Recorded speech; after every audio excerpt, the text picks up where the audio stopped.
Hey everyone, and welcome back to my channel. Today I'm super excited because I'm going to be doing a review and swatches of the new Makeup Revolution liquid highlighters. They come in a little packaging like this. I did get 6 shades. There is actually 7. There's one in Unicorn Tears, but I don't remember seeing that one online when I ordered these. But I guess I just missed it. But I do have these 6 shades that I feel like is a little bit more wearable. I am going to go ahead and swatch them for you guys. I'm going to do a pretty heavy swatch so you can see the actual color. Then I'm going to come back and talk about the formula and stuff like that. So yeah, let's just go ahead and get on into the swatches.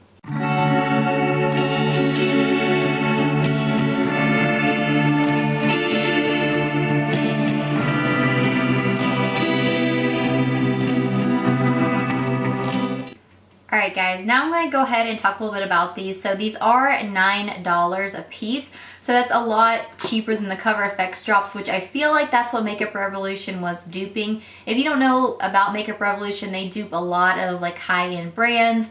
Like I did a review comparing the Kat Von D Shade and Light palette to their, I think it's Light and Shade palette. They just like switched the names. So they are a brand that dupes, like I said, a lot of high-end products. Some of them are really good. Some of them's a miss. You know, it just definitely kind of depends.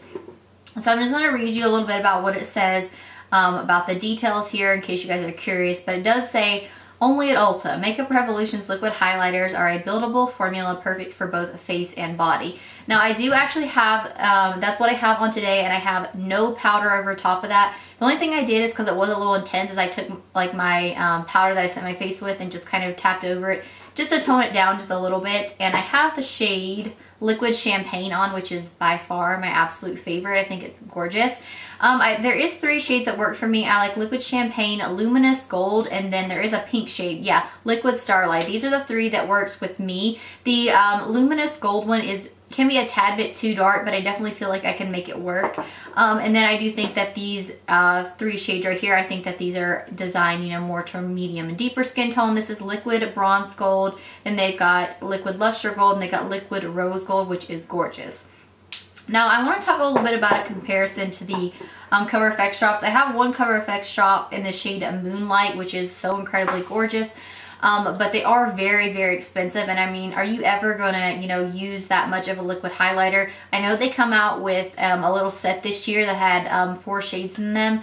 So again, that's great because I don't ever feel like you would ever, you know, completely use up one of those Cover FX ones. And I honestly don't think I'll ever get through one of these Makeup Revolution ones because you do need a tiny bit. Now I want to talk a little bit about the difference in them though.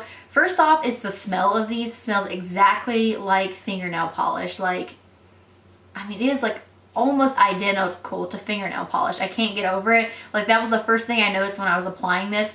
Now I pour it out on my hand, and then I'll take my finger and apply it, and then so to make it a little more subtle, I'll go in with just my sponge, which I know is dirty, but I'll just go over top with it just to kind of blend it out so it isn't so intense. That's my favorite way to apply these. Now I do apply these over top of my foundation, just like the Cover FX drops. Again, I'll apply those over top of my foundation, but I won't apply it over top of powder because I definitely feel like if I apply these and the Cover FX ones over top of powder, they don't sink into the skin and look as like luminous and as melted into the skin as if I had went over top of it with powder. So I just make sure that I use these and the Cover FX ones before I completely set my entire face with the powder.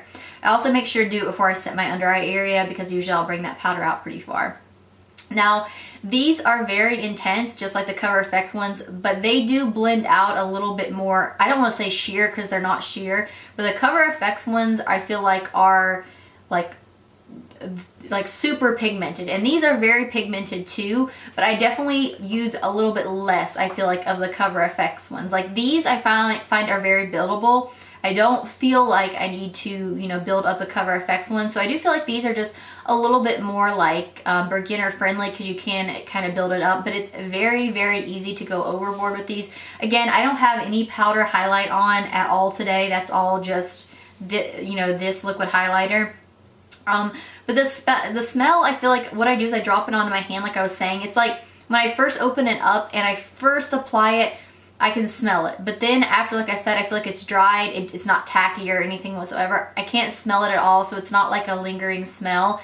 But it's definitely something to be cautious of, especially if you are sensitive to, you know, like very, very scented products. And these do smell a lot like a lot like nail polish, which, like I said, is so weird, but I mean, it does. It just, I mean, it smells exactly like nail polish or paint. It kind of smells like paint, like, you know what I'm talking about, that very like chemically smell. But it hasn't caused any breakouts. I actually use it right here. I'm going to actually apply a different shade on my shoulders so you guys can kind of see how they apply. That's why I wore this shirt today, because I did go ahead and apply this one. So I'm actually going to apply the shade Liquid Champagne is just my favorite, but we're going to do Liquid Luminous Gold. And again, I'm just going to do this the same way as I would have. It does come in a little dropper. I'll show you guys just real quick, where you just go down and again just suck up the product. And I'm just going to put just a little bit on my hand. And here, as you guys can see, it is so pretty. But again, I'm just going to put just a little bit on my shoulder so you guys can kind of just see the effects of it. And then I'm just going to blend that out a little bit more with that sponge. I mean, can you guys see? It's like, I mean, it blends out so incredibly easy. I feel like it looks so subtle. Oh, it's so pretty. Oh my gosh, I love these guys. I love them if you couldn't tell. But here's to just apply to my collarbone. As you guys can see, I mean, it is so incredibly pretty. I love these. I definitely can't wait till summertime because I definitely don't wear, because it's fall time here, I definitely don't wear tops like this on an everyday basis, but I just wanted to show you guys like applying it to my shoulder and stuff like that, that they do work on your body as well. Now my final verdict is, do I think these are worth it? Yes, these last super long on my face. Usually like when I come home at night, my highlighter would have faded. Even with the Cover FX one, it'll fade. I do like to set the Cover FX one with a powder because I do feel like it takes just a little bit longer to set, whereas the Makeup Revolution ones do dry pretty quickly. The Cover FX one dries down too, but I definitely feel like it takes a little bit longer. So I usually go over it with like a more natural highlight just to kind of set it down. But these last forever on the face. Like that was probably what I was most impressed by. I love these. I think they look good on the body. I think that they look good on the face. It hasn't caused me to break out or anything in this area, which is really nice. And they just melt into the skin and just look so natural and so luminous. I definitely think that these are a great alternative to the Cover FX ones, because the Cover FX ones are like 40 some dollars for like one tube. And I mean, are you ever going to go through a tube this size, even in the Makeup Revolution ones? I mean, 0.61 fluid ounces. I couldn't ever imagine going through this. Last thing I want to mention is how I use these. I mixed it in with my foundation, and I'm not a huge fan of mixing liquid highlighter in with my foundation because I have oily skin, and definitely this did not help. I think that this was too much in my opinion, or maybe I applied too much. But with the Cover FX ones, like I didn't like those in with my foundation to begin with, and I don't like these either. But I feel like if you like the Cover FX ones, then you might like mixing these. I just keep getting my words mixed up today. But yeah, like I said, I would definitely recommend you guys checking these out. They're $9, which I think is, you know, again, a huge chunk of money difference compared to the Cover FX ones, even though the Cover FX ones are really, really nice. I think if you're looking for a more affordable set though, or smaller versions, Cover FX did come out with a holiday set where they do have 4 different shades in it, so you could definitely check that out. I think it's about $42 to $45. So yeah, overall, I hope that you guys enjoyed this review. If you have any other questions about these, just let me know down below. But like I said, they last super long on the skin. They blend out really easy. I think that they are very buildable, but they're still very pigmented at the same time. I really, really think that you guys would like these. And if you do try them out, as always, let me know down below. And thank you guys so much for watching.